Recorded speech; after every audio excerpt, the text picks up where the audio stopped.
Chapter 1. A Summons to St Cecilia's. It was on a particularly dreary Tuesday in April that I found Hercule Poirot contemplating a letter with unusual intensity. Outside, London wore its customary veil of fog, and my friend's apartment in Whitehaven Mansions seemed a sanctuary of warmth and order against the dismal weather. "Ah, Hastings, you arrived most opportunely," Poirot declared, looking up from his correspondence. His eyes twinkled with that familiar spark that, through years of association, I had come to recognize as the harbinger of an interesting case. "Good morning, Poirot. You seem rather absorbed in your mail today," I remarked, accepting the cup of hot chocolate that his efficient secretary, Miss Lemon, had prepared. "Indeed, mon ami, it is a most intriguing communication from an old acquaintance, Lady Westholme. You remember her perhaps from the affair at Mesopotamia?" I confessed I did not. "No matter, she is now a benefactor of an educational establishment, St Cecilia's Finishing School for Girls, a most respectable institution, I understand. Young ladies of good family are taught deportment, languages, music, all the accomplishments necessary for society." "And there's been a crime?" I asked, settling into my chair. "No, no, Hastings, always you leap to conclusions." He tapped the letter with one perfectly manicured finger. "Lady Westholme expresses, how shall I say, concerns. Vague, yet persistent. About the school's new music teacher and the headmistress's recent behavior, most curious. Hardly sounds like a case for Hercule Poirot," I observed. "Ah, but there is something here, Hastings. The little hints between the lines. Lady Westholme writes with precision. She is not a woman given to fancies. When she says the headmistress has become uncharacteristically distracted and secretive since the arrival of Miss Blackwood, I perceive anxiety genuine enough to merit investigation. Miss Blackwood being the music teacher, I presume?" "Precisely so. Lady Westholme has arranged for me to give a lecture at the school on famous cases. A pretext, you understand, for my observations. Will you go, then?" Poirot smoothed his magnificent moustache with meticulous care before responding. "The little grey cells, they are in need of exercise, and this St Cecilia's, it intrigues me. A closed community, Hastings. Always they harbour the most fascinating secrets." 2 days later found us on a train, bound for the Sussex countryside. Poirot sat opposite me, immaculate as ever in his perfectly pressed suit, occasionally consulting a small notebook containing facts about the school that Miss Lemon had compiled. "Founded in 1887, he murmured. "Currently under the direction of Miss Arabella Thornfield, who has been headmistress for 17 years. Reputation excellent. Notable alumni include 2 duchesses and a cabinet minister's daughter."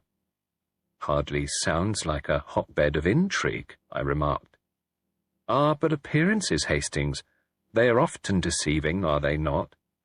St Cecilia's proved to be an imposing Victorian edifice set amid carefully tended gardens. Gothic spires reached toward the sky, and ivy clung tenaciously to the red brick walls. We were met at the entrance by a severe-looking woman who introduced herself as Mrs. Danvers, the school secretary. "Lady Westholme telephoned to say you'd been delayed, Monsieur Poirot," she said, consulting her wristwatch. "Miss Thornfield is conducting afternoon prayers in the chapel, but will receive you afterward." She led us through hushed corridors where our footsteps echoed on polished floors. Uniformed girls passed in orderly lines, casting curious glances at Poirot's distinctive figure. I noticed that several members of staff regarded us with barely concealed interest. "That is Miss Blackwood," Poirot whispered, as a slender young woman in a modest grey dress crossed the main hall. She carried a stack of sheet music and walked with her eyes downcast, as though reluctant to engage with her surroundings. I observed nothing particularly remarkable about her. She appeared quiet, perhaps a little plain, with her dark hair drawn back severely from her face. Yet Poirot watched her with that peculiar intensity that I knew meant his formidable powers of observation were engaged. Our tour continued through a hall lined with photographs. Our Hall of Honor, Mrs. Danvers explained.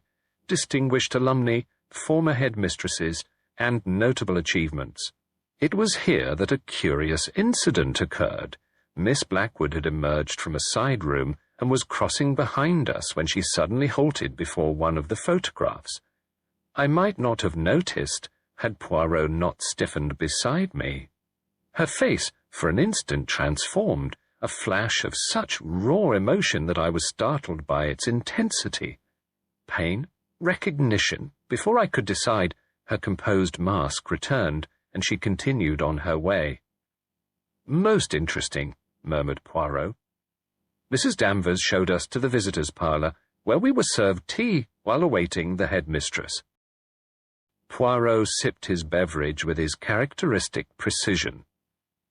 "Tell me, Mrs. Danvers," he inquired casually, "how long has Miss Blackwood been at St. Cecilia's?" "Only this term, Monsieur Poirot. She came with excellent references from a school in Switzerland." "Switzerland?" "A most beautiful country. And Miss Thornfield, she is satisfied with the new appointment." Something flickered in the secretary's eyes. "Miss Thornfield makes all staff decisions with the utmost care. Now, if you'll excuse me, I must return to my duties. Miss Thornfield will join you shortly." Left alone, Poirot rose and examined the room with methodical attention.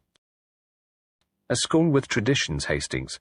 Observe the photographs, the trophies. History is revered here." Before I could respond, the parlour door opened to admit a tall, imposing woman in her 50s. She had iron-grey hair arranged in a severe style and piercing blue eyes that assessed us with cool authority. "Monsieur Poirot, I am Arabella Thornfield.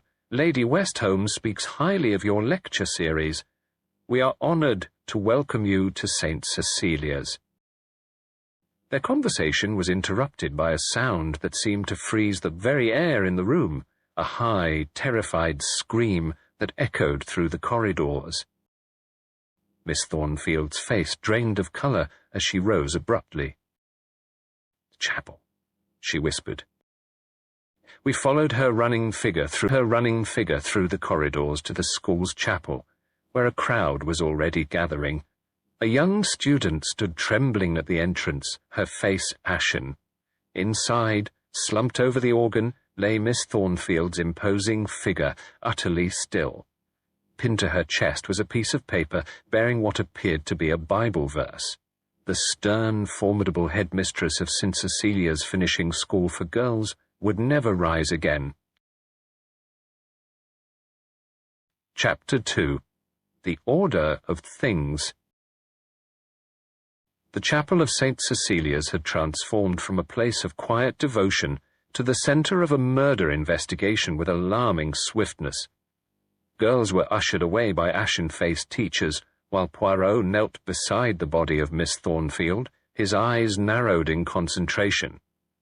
"Do not touch anything, if you please," he instructed a well-meaning matron who had stepped forward. "The police must see everything exactly as it is found." I glanced at the paper pinned to the headmistress's chest. The Bible verse, written in a neat, precise hand, read, "The sins of the father shall be visited upon the children." "A message of vengeance, would you say, Poirot?" I asked quietly.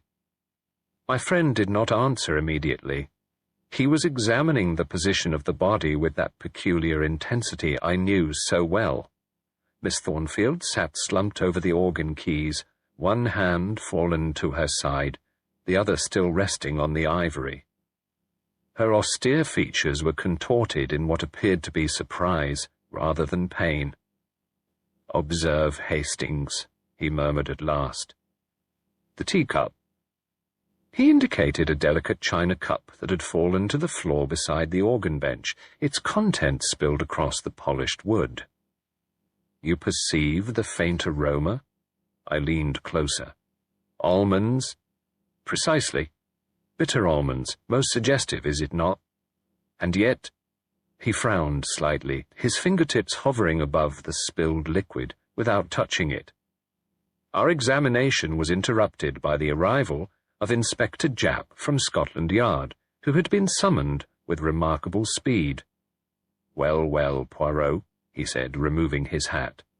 "Lady Westholme telephoned me directly, said you were already on the premises and might have insights. Convenient timing, what?" "Not for poor Miss Thornfield," Poirot replied solemnly. "You understand, my friend, I was here merely to give a lecture. This tragedy, it was not anticipated." Japp nodded briskly. "Right then, what have we got?" "Poisoning, almost certainly," Poirot replied. "The bitter almond scent suggests cyanide, though there are other substances that produce similar effects. I would advise a most thorough post-mortem examination." While the police photographer documented the scene, Poirot's attention was drawn to the sheet music arranged on the organ stand. "Interesting," he murmured. "The hymn is 'Abide with Me.'"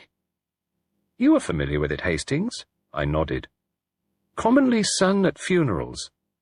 "Indeed, and yet today was not a funeral service, but routine afternoon prayers." He carefully examined the edges of the pages. "Observe how precisely they are aligned, most particular." Japp's men had begun questioning the staff and students. I overheard fragments of the initial interviews, shock, disbelief, and the repeated assertion that Miss Thornfield had no enemies. When at last we adjourned to the headmistress's study, Poirot insisted on examining the room before anything was disturbed. It was a handsome chamber, lined with books, and dominated by a massive oak desk upon which papers were arranged in meticulous order. "Miss Thornfield valued precision," Poirot observed, indicating the perfectly aligned stationery, the carefully arranged pens. "Everything in its place?" "That makes any disturbance all the more noticeable," I suggested. "Exactly so, my friend." Japp joined us, notebook in hand. "The secretary, Mrs. Danvers, says Miss Thornfield was reviewing student files yesterday. Spent hours at it, apparently." "Current students?" I inquired. "That's the odd bit. According to Mrs. Danvers, she was going through records from 15 years ago. Can't imagine what she was looking for." Poirot's eyes gleamed. "The past, my friend, it does not always remain buried, no matter how deeply one tries to enter it." We proceeded to interview the staff, beginning with Mrs. Danvers, whose efficiency seemed unshaken by the tragedy, though her eyes betrayed her distress. "Miss Thornfield took her tea in the chapel every afternoon before dinner," she explained. "It was her custom to play the organ for precisely 30 minutes. Her private devotion, you understand." "And was there anything unusual about her behavior recently?" Poirot inquired. Mrs. Danvers hesitated. "She was preoccupied since the beginning of term." "Since the arrival of Miss Blackwood, perhaps?" Poirot suggested softly. A flash of something, recognition, apprehension, crossed the secretary's face. "I couldn't say, Monsieur Poirot. Miss Thornfield did not confide her personal concerns to me. When Miss Blackwood herself was summoned, I observed her closely. She entered the room with quiet dignity, her face pale but composed. Only her hands, clasped tightly before her, betrayed any agitation." "This is a dreadful business, Miss Blackwood," Japp began. "I understand you're new to the school this term?" "Yes, Inspector. I arrived 6 weeks ago." "And your previous position?" "I taught music at the Institut Mont Blanc in Switzerland." Poirot, who had been examining a paperweight on the desk, looked up sharply. "Switzerland? A beautiful country. You are Swiss, perhaps?" "No, Monsieur Poirot, I am English, though I have spent many years abroad." "And your family?" A shadow crossed her features. "I have no family, sir. My mother died when I was quite young. I was raised by distant relatives." "My condolences, mademoiselle. Tell me, had you and Miss Thornfield ever met before your appointment here?" "No, monsieur. My application was handled through correspondence, and my references from Switzerland secured the position. You found her a satisfactory employer? Miss Blackwood's gaze dropped to her hands. She was demanding but fair. I had no complaints. And this afternoon? You were not in the chapel? No, Inspector. I was preparing for tomorrow's choral practice in the music room, which is in the east wing. After she had been dismissed, Poirot turned to the desk once more, opening drawers with methodical precision. In the bottom drawer, beneath a stack of administrative papers, he discovered something that caused him to pause. "Ah," he said softly. "Regard, Hastings." It was a torn photograph, just half of what had once been a larger image. It showed a young girl, perhaps 16 or 17, with features that bore a striking resemblance to Miss Blackwood. On the back, written in a firm hand, were the words, "Case closed. God have mercy." Poirot and I exchanged glances. There was no need to articulate the question forming in both our minds. Japp, returning from interviewing a housemaid, noticed our discovery. "What's that you've found, Poirot?" Before my friend could answer, a sharp rap came at the door. A constable entered, his expression urgent. "Inspector, sir, we've found something in the victim's appointment book. She had scheduled a meeting for tomorrow with a Dr. Hartley from the Lausanne Sanitarium in Switzerland. We've telephoned his hotel. He arrived in England 3 days ago." Poirot's eyes gleamed with that familiar light that told me his little grey cells were already connecting scattered threads into a pattern that, for now, only he could perceive. Chapter 3. The Discordant Note. I arrived at St Cecilia's the following morning, having received Poirot's telegram requesting my presence with an urgency unusual even for him. The school wore an atmosphere of hushed tension. Groups of girls whispered in corners while staff members moved through the corridors with unnatural briskness, as though activity might keep grief at bay. Poirot greeted me in the visitors' parlour, his eyes bright with that familiar gleam that told me his faculties were fully engaged. "Ah, Hastings, mon ami, you have come most promptly. It is good of you." "Not at all, Poirot. Your wires suggested the matter was urgent." "Indeed, indeed." He lowered his voice. "A most perplexing case, Hastings. The post-mortem confirms poison, not simple cyanide as the almond scent suggested, but a complex compound, most unusual. Any suspects yet?" "Suspects? But everyone is a suspect, mon cher. In a closed community such as this, secrets intertwine like the roots of ancient trees, hidden but connected beneath the surface." He tapped his forehead. "The little grey cells, they work ceaselessly on the problem." He guided me through the main building, providing me with a summary of his findings thus far. We paused in a corridor lined with classrooms, from one of which emerged a group of solemn-faced girls. The students appeared to be continuing with their lessons, I observed. The school governors insist upon maintaining routine. Children require structure, particularly in times of distress. Poirot's moustache twitched. "But observe the young lady in the blue pinafore, Miss Catherine Hargreaves. Most interesting, her reaction to yesterday's events." The girl in question was taller than her companions, with a serious expression and spectacles that gave her a studious appearance. "What about her?" I asked. "She was singled out by Miss Thornfield during choir practice the day before the murder. A minor mistake in her singing, yet the headmistress's reprimand was, by all accounts, disproportionately severe. And this happened under the direction of Miss Blackwood?" "Precisely. The new music teacher observed the entire incident with what witnesses describe as unusual intensity. But come, let us speak with some of these young ladies." With permission from their mathematics teacher, we interviewed several students in an empty classroom. Most expressed shock and sadness at the headmistress's death, though few seemed genuinely grieved. Miss Thornfield, it appeared, had been respected rather than loved. She was very strict about everything, Catherine Hargreaves explained when questioned directly. But fair, usually, except lately she seemed different. Different in what way, mademoiselle? Poirot inquired gently. The girl adjusted her spectacles. More distracted, and sometimes she would stare at Miss Blackwood during morning assembly, like she was trying to remember something. Another student, a small mouse-like girl named Evelyn Porter, added, "Miss Blackwood is ever so nice, though." When Miss Thornfield scolded Catherine for missing that high note in Panis Angelicus, Miss Blackwood later told her that her voice was lovely and not to take it to heart. Poirot's eyes brightened with interest. This incident, it occurred during choir practice, yes? When precisely? Last Thursday afternoon, Catherine replied. Miss Thornfield came in to observe our rehearsal for the Easter service.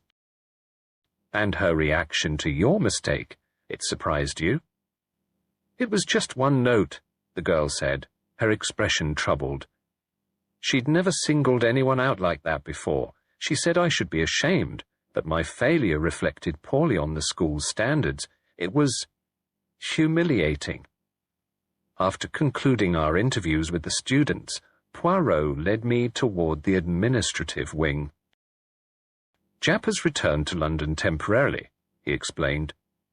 A development regarding the Swiss connection. It seems this Dr. Hartley, from the Lausanne Sanitarium, is not merely visiting England by coincidence. Oh, Miss Thornfield wrote to him specifically, requesting information about a former patient. Most intriguing, is it not? We passed the chapel, now sealed with police tape, and continued toward a separate building connected by a covered walkway. The music wing, Poirot explained. I wish to examine Miss Blackwood's domain. The music room was a large, airy space, dominated by a grand piano. Tall windows overlooked the garden, and framed portraits of composers adorned the walls. The room was empty when we entered, the piano lid closed. She spends much time here, Poirot observed, moving about the room with careful attention. Observe the orderly arrangement of the sheet music, the precisely positioned chair. Miss Blackwood values order like her late employer. He examined the bookshelf containing musical scores and instructional texts. Among them, somewhat incongruously, stood several volumes on botany. An unusual interest for a music teacher, perhaps? I suggested. Perhaps, Poirot agreed, though many educated ladies cultivate diverse intellectual pursuits. He was interrupted by the sound of footsteps in the corridor. We turned to see Miss Blackwood herself enter, stopping short at the sight of us. "Forgive the intrusion, mademoiselle," Poirot said smoothly. "We are merely acquainting Captain Hastings with the school grounds." I see. Her voice was soft but composed. "Please, don't let me interrupt. I merely came to retrieve some music for this afternoon's lesson." She moved to the piano, unlocked a compartment beneath the keyboard, and withdrew several sheets of music. As she did so, her hand trembled slightly. "You will resume teaching so soon after this tragedy?" Poirot inquired. "Music can be a comfort in difficult times, Monsieur Poirot." She placed the sheets into a leather portfolio. "If you'll excuse me." After she had gone, Poirot's gaze lingered on the piano. "Let us see what our new music teacher finds so calming, shall we?" He opened the lid and examined the sheet music left on the stand. Chopin's Nocturne in C-sharp minor, a piece of great emotion, Hastings. Seating himself at the piano, Poirot played a few notes with surprising dexterity. I am no virtuoso, but I recognize this melody. It is familiar yet. His fingers continued to move over the keys, transitioning from Chopin's composition to a simpler, haunting tune. "What is that?" I asked. "A lullaby, Hastings, very old. My mother sang it when I was a child." His expression grew thoughtful. Come, there is more to investigate. Inspector Japp had returned by late afternoon, bringing with him a file of papers. You were right about the Swiss connection, Poirot, he announced when we met in Miss Thornfield's office. Lausanne Sanitarium is a private mental institution. According to Dr. Hartley, Miss Thornfield contacted him specifically about a former patient, a young woman committed there 15 years ago, a Catherine Sinclair. And the reason for her commitment? Poirot inquired. Acute melancholia, following her expulsion from... Japp consulted his notes. St Cecilia's finishing school for girls. Later that evening, while exploring the chapel at Poirot's insistence, we made a discovery that caused my friend's eyes to gleam with excitement. Behind a panel in the organ, concealed from casual inspection, lay a collection of newspaper clippings. They detailed a scandal from 15 years prior, allegations of theft against a student named Catherine Sinclair, leading to her expulsion and subsequent breakdown. The past returns to haunt the present, Poirot murmured, examining the yellowed clippings. But who placed these here, mon ami? And why now? The question hung in the air between us, unanswered. Chapter 4. Shadows of the Past. The following morning broke with a fine drizzle that settled over St Cecilia's like a veil. Poirot and I departed early, motoring along the winding coastal road toward a small village some 20 miles distant. My friend had been unusually reticent about our destination, but the telegram he had dispatched the previous evening had mentioned an urgent appointment. You see, Hastings, he explained as our motorcar navigated the narrow lanes, in matters such as these one must go back to the source. This scandal involving Catherine Sinclair. It did not begin yesterday, nor even last week. Its roots stretch back many years. 15, according to those newspaper clippings, I observed. Precisely. And when Miss Thornfield was confronted with a ghost from the past, you believe Miss Blackwood is connected to this Sinclair girl? Poirot's eyes twinkled. The little grey cells. They work always. But we must not leap to conclusions without evidence, n'est-ce pas? Our destination proved to be a modest stone cottage overlooking the sea. A neat garden, somewhat neglected but still showing signs of careful planning, surrounded the dwelling. Poirot consulted a slip of paper in his pocket before approaching the door. Miss Amelia Walters, he explained, former deputy headmistress of St Cecilia's, retired these past 8 years. If anyone knows the truth about the Sinclair affair, it is she. The door was opened by a tall, angular woman with silver hair arranged in a simple knot. Despite her advanced years, she must have been well into her 70s. Her back was straight, her gaze direct. Monsieur Poirot? She inquired, her voice carrying the crispness of one accustomed to command. Lady Westholme telephoned. You'd better come in. We were shown into a small sitting room where every surface was adorned with photographs. I noticed immediately that many featured the imposing facade of St Cecilia's. 35 years I gave to that institution, Miss Walters remarked, following my gaze. Deputy headmistress for the last 20. One does not easily sever such ties. Your dedication does you credit, mademoiselle, Poirot replied, particularly in times of difficulty. You mean the Sinclair business. It was not a question. Miss Walters seated herself in a worn armchair, her hands folded in her lap.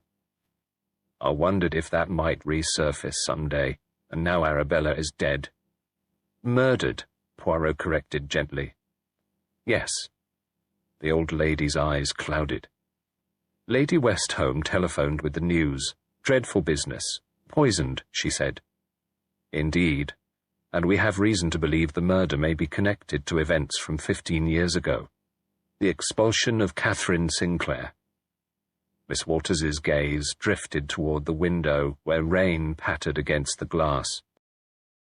"Catherine," she murmured. "Bright girl, exceptional musical talent. Her rendition of Beethoven's Moonlight Sonata could bring tears to the eyes." "Yet she was accused of theft," I prompted. "A diamond brooch belonging to Miss Thornfield went missing after a school concert," Miss Walters explained. "Catherine had been seen near the headmistress's office that evening. When her room was searched, the empty jewel case was found under her mattress." "But you had doubts?" Poirot suggested softly. The former deputy headmistress's lips tightened. It seemed inconsistent with her character. Catherine had no need to steal. Her family was wealthy, though somewhat unconventional, and she denied it so vehemently. She sighed, but the evidence seemed irrefutable. Miss Thornfield was adamant. "More adamant, perhaps, than the situation warranted," Poirot suggested. "Arabella Thornfield was always concerned with the school's reputation above all else. The scandal needed to be contained quickly. The governors supported her decision." "And after the expulsion?" I inquired.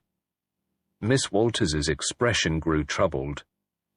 "The girl suffered a complete breakdown. Her mother had died some years earlier, and her father, well, there were rumors about him, a scandal involving misappropriated funds. He couldn't or wouldn't stand by her. She was committed to a sanitarium in Switzerland." "The Lausanne Sanitarium," Poirot confirmed. Miss Walters looked surprised. "Yes, how did you know?" "Miss Thornfield had arranged to meet with a Dr. Hartley from that institution the day after her death," I explained. "Indeed?" The old lady's eyebrows rose. "That is suggestive. Tell me, mademoiselle." Poirot leaned forward. "What became of Catherine Sinclair?" "I lost track of her after she was institutionalized. I wrote several times but received no reply. I heard rumors some years later that she had died, a tragic end to a promising life." Poirot's expression remained thoughtful. "And if I were to tell you that a new music teacher has recently joined the staff at St Cecilia's? A Miss Eleanor Blackwood, who came from Switzerland?" Miss Walters's face paled visibly. "That's impossible." "Unless," she shook her head firmly, "no, Catherine would be in her 30s now. Miss Blackwood cannot be her." "Perhaps not," Poirot conceded, "but might she be connected in some way? A friend, perhaps? Or a relative?" Miss Walters finished. She was silent for a long moment. "Catherine had no siblings that I recall, but there was something, a rumor, nothing more, that she might have been in a delicate condition at the time of her expulsion. The implication hung in the air between us." "I see," said Poirot softly. "Most interesting." We departed shortly thereafter, Miss Walters pressing upon Poirot a faded photograph showing her with a group of students from that era. "Catherine is the third from the left," she explained. "Perhaps it will assist your investigation." In the motor car, Poirot examined the photograph with his pocket magnifying glass. "Observe, Hastings," he murmured. "The resemblance is striking, is it not?" I looked closely at the girl indicated, a serious-faced young woman with dark hair and a certain intensity in her expression. The likeness to Miss Blackwood was indeed remarkable. Could they be the same person? I wondered. "The age would be wrong by some 15 years, Poirot replied. "But a daughter, that is another matter entirely." Our return to St Cecilia's was delayed by a mechanical issue with the motor car, necessitating a stop in a village garage. It was early evening by the time we reached the school grounds. Poirot insisted on returning immediately to his room to refresh himself before dinner. When I entered my own accommodations, I noticed at once that something was amiss. The papers Poirot had entrusted to me, including the newspaper clippings from the chapel, had been disturbed, though nothing appeared to be missing. More significantly, on my pillow lay a folded note on plain white paper. Inside, written in a neat, precise hand, were the words, "Some injustices cry out for remedy." I hurried to Poirot's room to share this discovery, only to find him engaged in an animated telephone conversation. "Oui, certainement," he was saying. "C'est impossible, et pourtant." He glanced up at my entrance, his expression grave. "One moment," he said into the receiver before covering the mouthpiece. "What is it, Hastings? You look disturbed." I showed him the note. His eyes narrowed as he read it, then returned to the telephone. "Inspector?" "One more question. The death certificate for Catherine Sinclair, you have examined it personally? Bon. And the date? Je comprends. Most illuminating." After replacing the receiver, Poirot turned to me, his expression troubled, yet excited in that peculiar way that always indicated a significant breakthrough. "It seems, mon ami, that Catherine Sinclair supposedly died in the Swiss asylum 10 years ago of consumption, according to the records. And yet,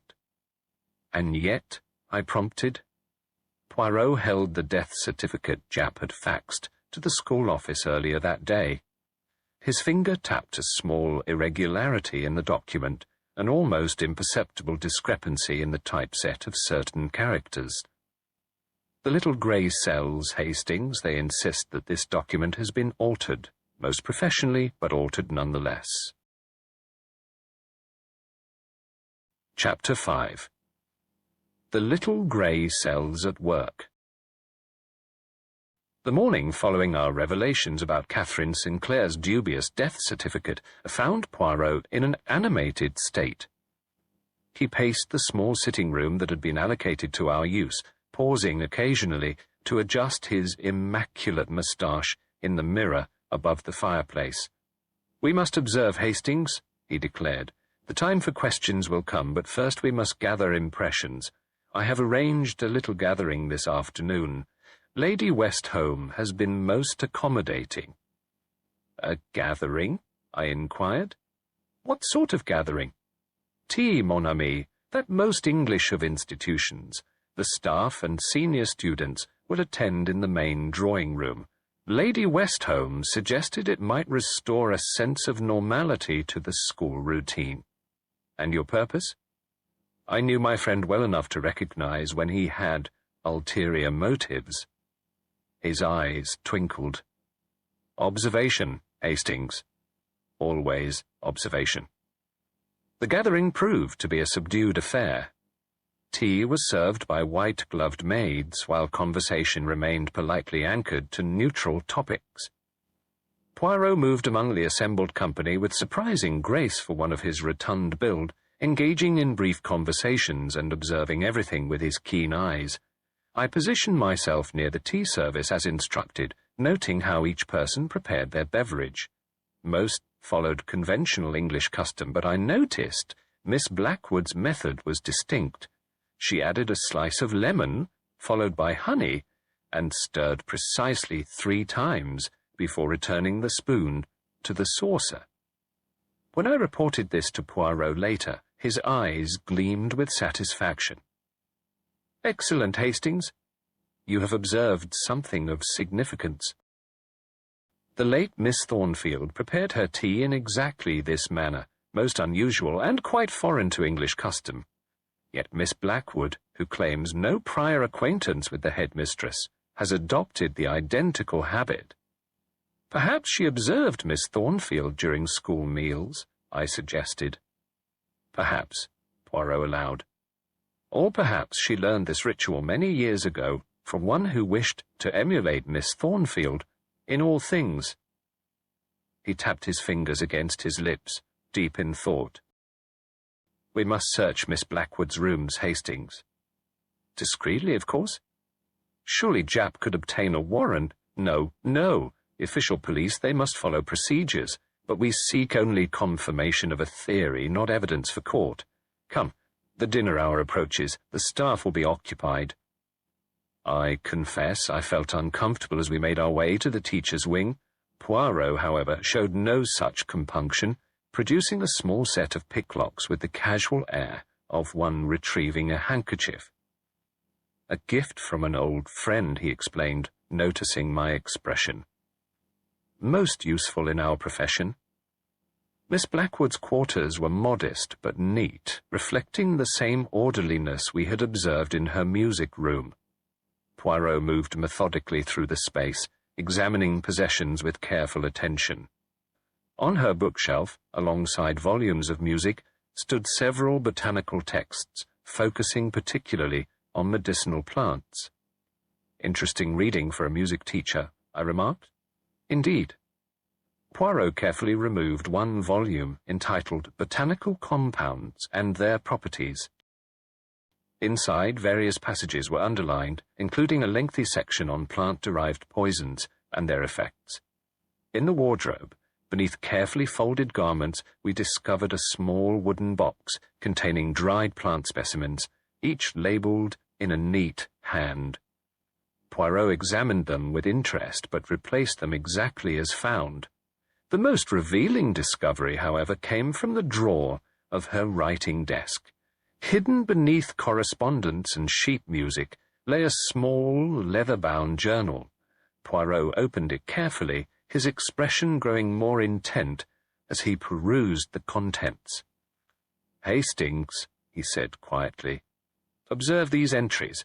They detail Miss Blackwood's positions at various educational institutions across Europe over the past decade. But look here." He indicated a gap in the chronology.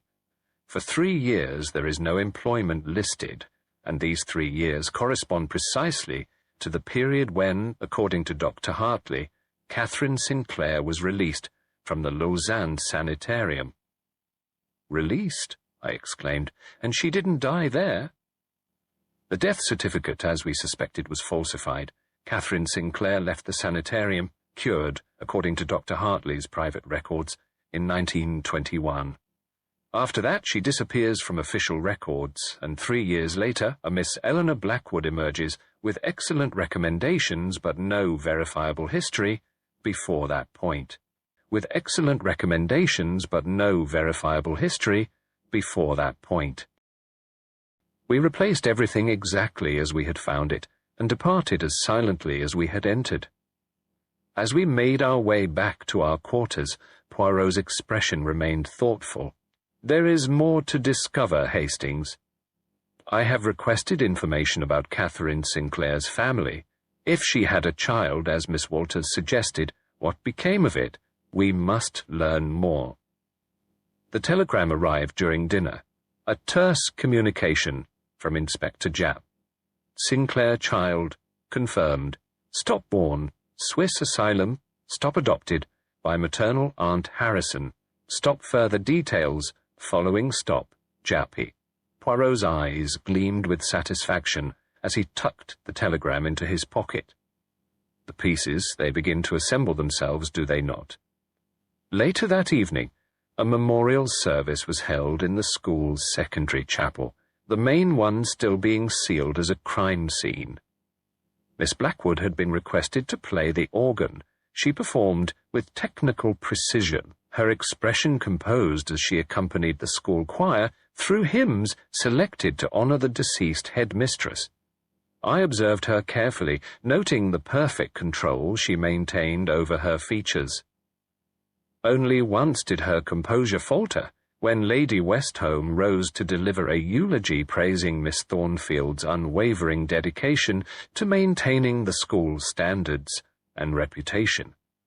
The service concluded with a solemn rendition of "Abide with Me," the same hymn that had been open on the organ when Miss Thornfield was murdered. As the final verses echoed through the chapel, I noticed an elderly man slipping into a seat in the back row. His weathered face and rough hands suggested outdoor work, though he wore a respectable dark suit, somewhat threadbare but neatly pressed. Miss Blackwood's hands faltered on the keys as her gaze met his. For an instant her composed mask slipped, revealing an expression of such complex emotion that I could not begin to interpret it. Then abruptly She rose from the organ bench and hurried from the chapel, leaving the final chord hanging unresolved in the air. The elderly man disappeared during the resulting confusion. When I pointed this out to Poirot, his eyes gleamed with excitement. "Quick, Hastings, we must find her."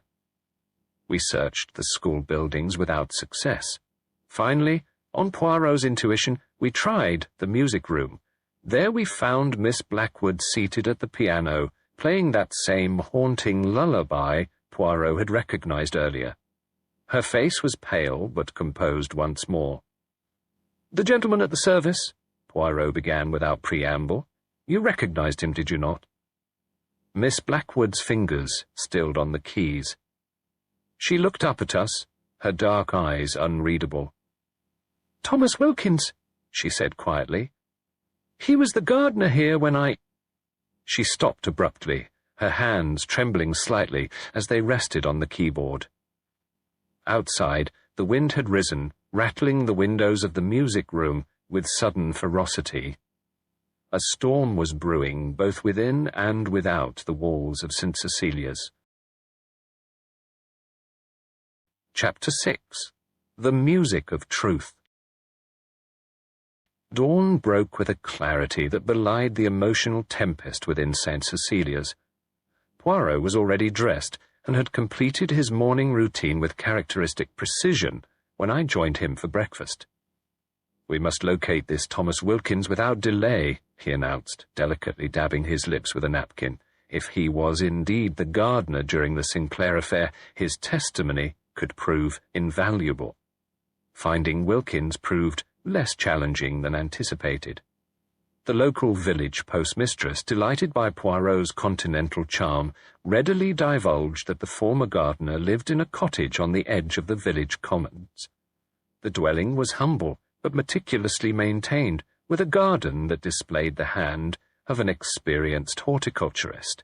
Wilkins himself answered our knock, a weathered man in his 70s, straight-backed despite his years, with calloused hands and observant eyes. "I wondered when you'd come," he said simply, stepping aside to admit us. "Saw you with the police at the school. Figured it wouldn't be long." The interior of the cottage reflected its owner's character. Plain, orderly, without pretension.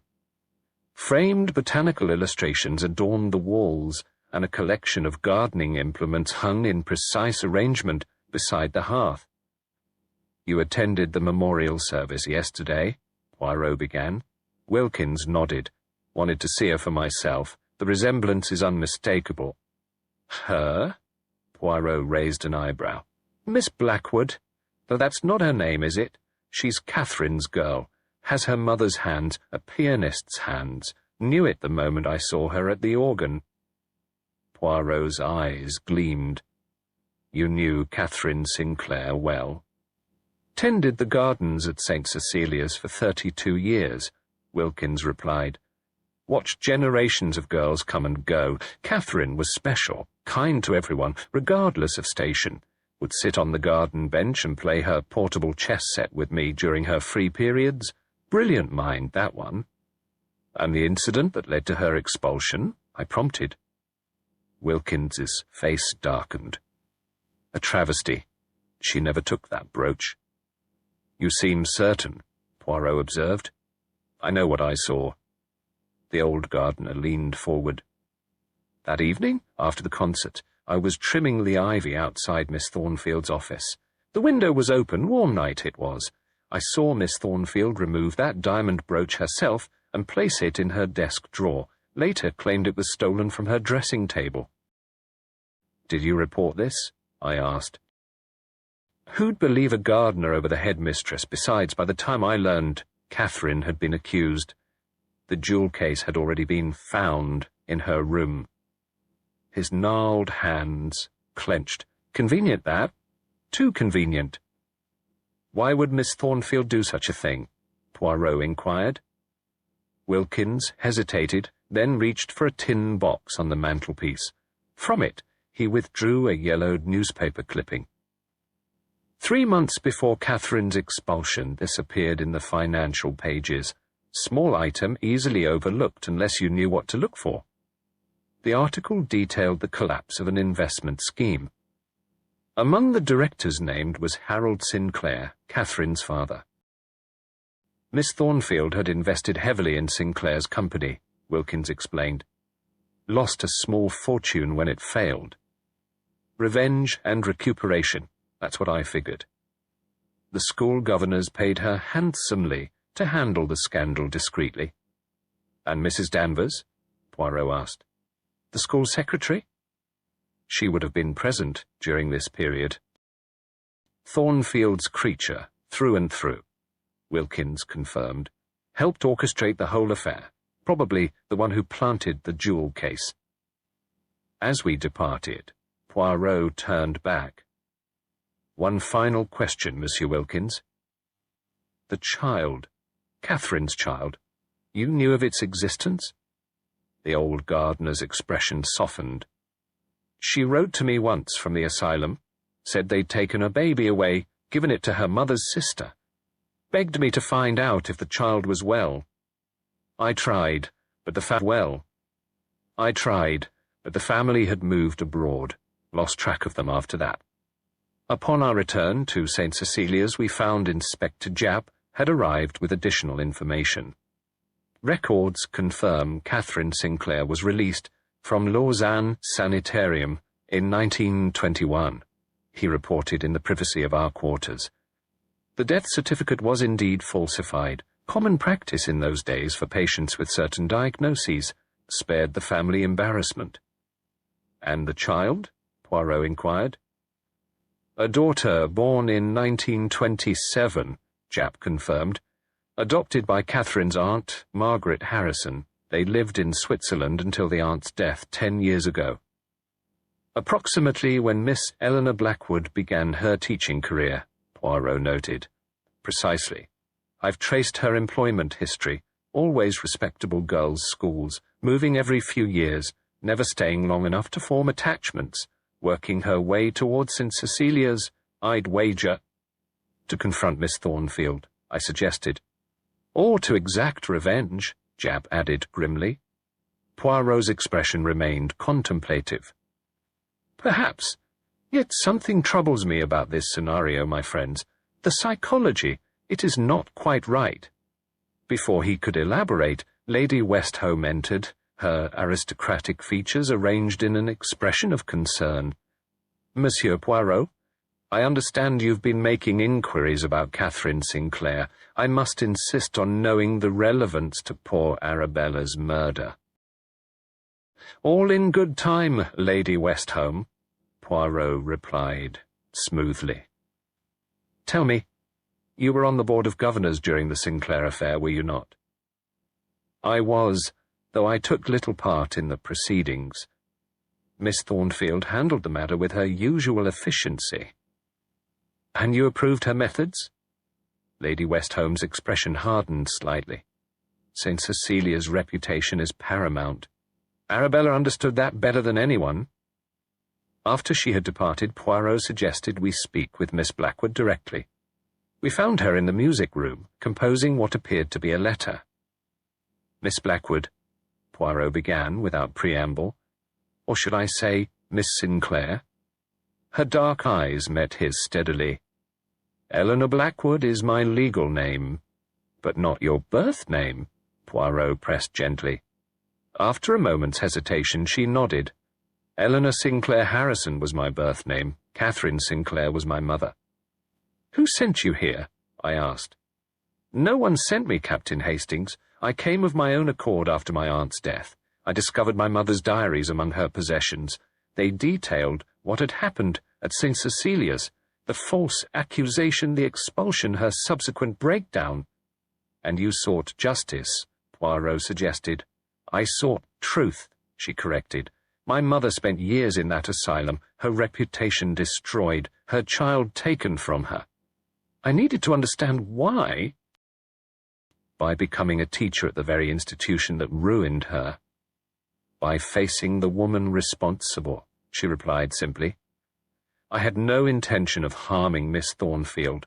I merely wanted her to acknowledge what she had done, perhaps even clear my mother's name. Yet she was murdered, Japp interjected from the doorway, having followed us. Poisoned with a substance you have books about in your possession. I didn't kill her, Miss Blackwood insisted. Yes, I confronted her privately. She recognized me almost immediately, said I had my mother's eyes. She seemed troubled by my presence, but not frightened. She spoke of making amends and setting the record straight. A convenient claim when the other party cannot contradict it, Japp observed. It's the truth, Inspector. Whatever else I might be, I am not a murderess. Poirot's expression remained unreadable. We shall see, mademoiselle. That evening, a maid discovered Mrs. Danvers' body in the school archives room. She had been poisoned in the same manner as Miss Thornfield, a Bible verse pinned to her clothing. The sins of the father shall be visited upon the children. Japp immediately ordered Miss Blackwood's arrest, despite Poirot's evident reservations. 2 murders by the same method, Poirot, Japp insisted. Both victims implicated in her mother's disgrace. The evidence is overwhelming. As Miss Blackwood was escorted from the school, her face pale but composed, she turned to Poirot. There is sheet music in Miss Thornfield's desk, she said urgently. The Beethoven variations. Look at what she wrote in the margins. Later, examining the music in question, we discovered faint pencil notations that, when read in sequence, formed a message. Harrison child, must reveal truth, danger from. The final word had been erased. Chapter 7. The Instrument of Justice. It is too convenient, Hastings, Poirot declared, pacing our sitting room with uncharacteristic agitation. The morning light filtering through the curtains cast long shadows across the carpet. Miss Blackwood as the murderess. It arranges itself too neatly. Inspector Japp, seated in an armchair with a cup of cooling tea before him, appeared less troubled by his recent arrest. The evidence is substantial, Poirot. 2 murders, identical method. Both victims directly involved in her mother's disgrace. Botanical texts on poisons in her possession. The very poison used found among her things. Found too easily, Poirot murmured.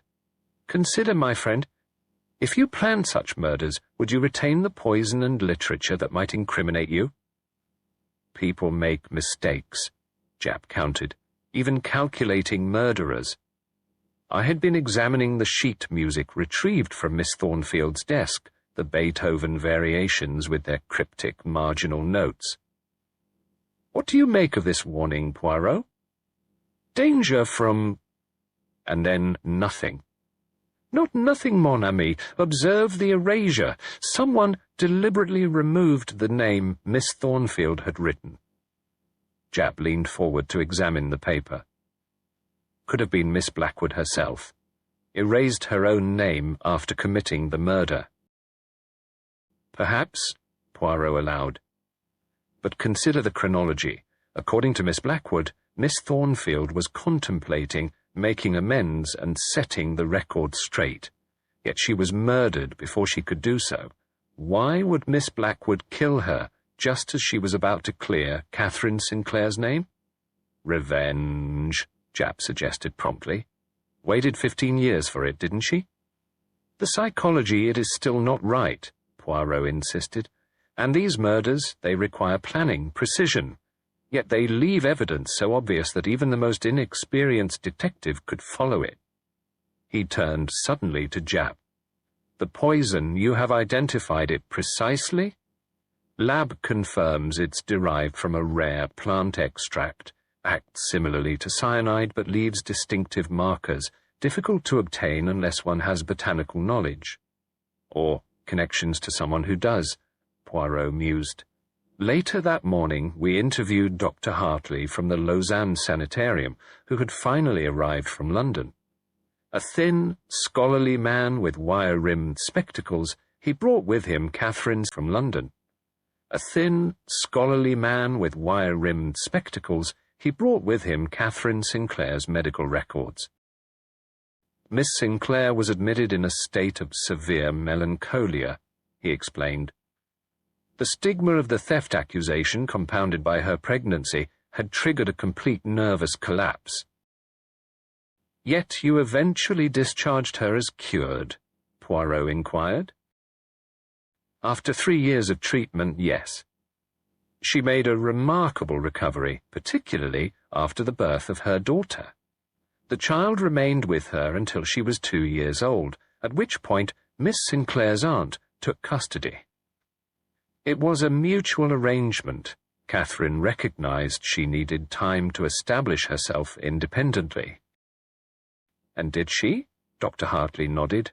"She worked in the sanitarium's administrative office for several years, quiet, efficient, kept to herself. Then she disappeared. The death certificate was falsified at her aunt's request, a not uncommon practice for families wishing to avoid the stigma of mental illness." "So Catherine Sinclair could still be alive," I suggested. The doctor's expression grew troubled. "Technically, yes, though I've had no contact with her since 1921. Poirot's next line of inquiry took us to the school laboratory, where he examined the poison evidence with minute attention. The small glass vial found among Miss Blackwood's possessions contained traces of a clear liquid labelled in her handwriting as Specimen A. "Most interesting," Poirot murmured, sniffing cautiously. "No almond scent, yet the effects mimic cyanide." "The murderer could have easily disguised it in tea," I suggested, recalling the spilled cup beside Miss Thornfield's body. "Indeed! Yet consider, Hastings, the tea itself had the bitter almond scent. Most curious, is it not?" He turned his attention to the laboratory records, noting that certain chemicals had been requisitioned over the past month. "Not by Miss Blackwood," he observed. "The signatures are those of Miss Porter, the science mistress, and Lady Westholme, who apparently maintains oversight of all unusual supply requests." That afternoon, Poirot requested a private meeting with Lady Westholme. I accompanied him to her quarters, an elegantly appointed set of rooms befitting the school's primary benefactor.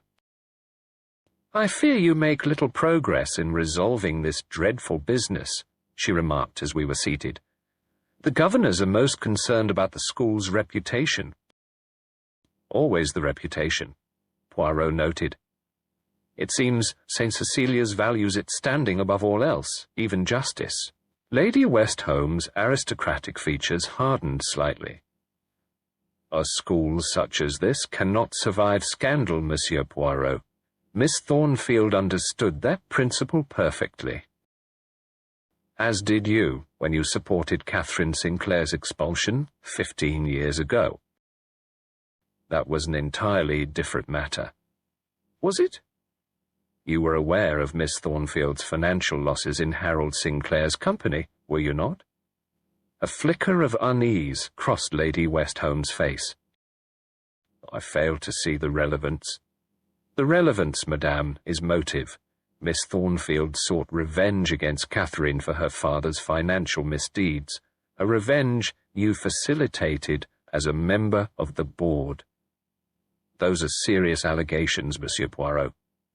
"Facts, madame, not allegations, and now history repeats itself, but this time it is Miss Thornfield who pays the price." Lady Westholme rose abruptly. "I believe our interview is concluded. You forget yourself, sir." As we departed, Poirot appeared oddly satisfied with the encounter. "Observe how she manages her hands, Hastings." "Did you notice?" "Can't say I did." "The left one remains always partially concealed." "Most curious." Our next stop was the library, where we found sheet music with coded messages in Miss Thornfield's handwriting, musical notations that, when interpreted using a system Poirot deduced, revealed the headmistress had indeed recognized Eleanor's identity and had been contemplating a confession. "She knew the truth would emerge," Poirot explained, as we examined the documents. Miss Blackwood's arrival forced a confrontation with her past sins. And yet what? If Miss Blackwood is innocent as she claims, who benefits most from these murders? Who feared what Miss Thornfield might reveal? Consider Hastings. Both victims knew the truth about Catherine Sinclair's expulsion. That evening, Poirot announced to Japp that he had solved the case and would reveal all the following night. While Japp remained skeptical, arrangements were made for a gathering in the school library at 8 o'clock. All the principal parties will attend, Poirot instructed, including Miss Blackwood, who must be brought from custody for the occasion. I retired early that night, my head spinning with the complexities of the case. Poirot remained in our sitting room, arranging and rearranging notes in that precise manner that indicated his little grey cells were fully engaged. It must have been shortly after midnight when a tremendous crash awakened me. I leapt from bed to find that the heavy crystal chandelier in Poirot's room had plummeted onto his bed, smashing it to splinters. By some miracle of timing, Poirot himself had risen moments before to retrieve his reading glasses from the dresser. "It seems, mon ami," he remarked with remarkable composure as we surveyed the destruction, "that someone is most anxious to prevent tomorrow's revelations." The chandelier's supporting chain had been deliberately weakened, a fact confirmed by Japp's early morning inspection. Had Poirot remained in bed, he would certainly have been killed instantly. Chapter 8. The Final Movement. The library of St Cecilia's had been arranged for Poirot's denouement with meticulous care. Heavy curtains were drawn against the gathering dusk, and lamplight cast a warm glow over the assembled company. Inspector Japp sat to one side, notebook ready, his expression sceptical yet expectant. Miss Blackwood, brought from custody, was pale but composed, her hands folded quietly in her lap. Thomas Wilkins, the former gardener, had been summoned at Poirot's insistence, and sat uncomfortably on the edge of his chair. Lady Westholme occupied a position of prominence near the fireplace, her aristocratic features arranged in an expression of polite interest. Several staff members completed the gathering, including Miss Porter, the science mistress. Poirot stood before the fireplace, his diminutive figure somehow commanding the room's attention. I noticed he had taken unusual care with his appearance this evening. His moustache was impeccably waxed, his bow tie precisely aligned, his patent leather shoes gleaming in the lamplight.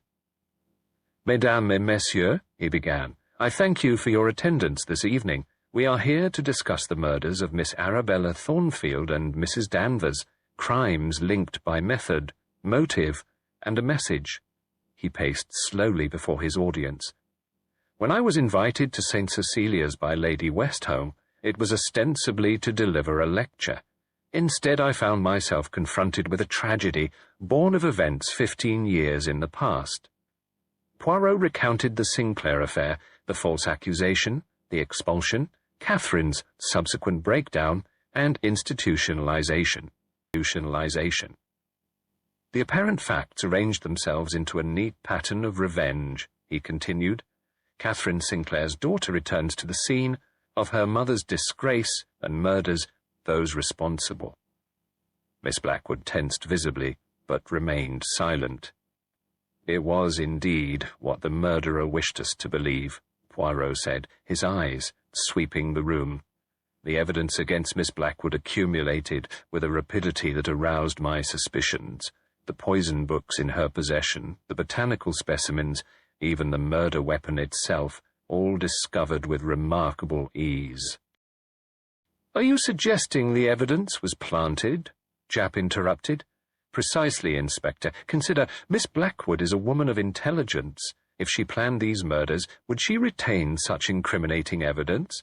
Would she execute her revenge in a manner that pointed so directly to herself? The psychology, it is all wrong." Poirot turned to Miss Blackwood. "You came to St Cecilia's not for revenge, but for truth. When you confronted Miss Thornfield, she recognized you immediately." "Yes." Miss Blackwood replied quietly. She said she had been expecting me for years, that my mother's face had haunted her dreams. And she spoke of making amends. She said it wasn't too late to set things right. She had scheduled a meeting with the Board of Governors. Her gaze flickered toward Lady Westholme. She planned to clear my mother's name, which presented a problem for the true murderer, Poirot continued. If Miss Thornfield confessed that Catherine Sinclair had been falsely accused, questions would naturally arise. Why was she framed? Who benefited from her disgrace? What financial arrangements were made to contain the scandal? Lady Westholme stirred slightly in her chair. "This is pure speculation, Monsieur Poirot." "Not speculation, madame. Fact. Miss Thornfield left evidence, a coded message in her sheet music. She identified the person she feared, the person who stood to lose everything if the truth emerged." Poirot approached Lady Westholme. "You were more than a benefactor to St Cecilia's, were you not? You were complicit in the false accusation against Catherine Sinclair. You helped cover up Miss Thornfield's embezzlement of school funds, money she lost in Harold Sinclair's investment scheme." "This is outrageous," Lady Westholme protested, though I noticed her left hand remained concealed in the folds of her dress. "Is it?" Poirot withdrew several papers from his pocket. "These financial records show substantial payments from school accounts to both you and Miss Thornfield during the period following Catherine Sinclair's expulsion, payments authorized by the board under the pretext of special administrative services." Japp leaned forward with sudden interest. "What precisely are you suggesting, Poirot?" "That Catherine Sinclair was sacrificed to protect the reputations of Miss Thornfield and Lady Westholme. The missing brooch was merely a pretext. The real crime was financial malfeasance on a significant scale, funds diverted from the school's endowment to cover personal losses." Poirot turned back to Lady Westholme. "When Miss Blackwood arrived at St Cecilia's, Miss Thornfield recognized her immediately. The resemblance to Catherine was unmistakable. Her conscience, dormant for 15 years, finally awoke. She decided to confess. Which you could not allow," I added, understanding dawning.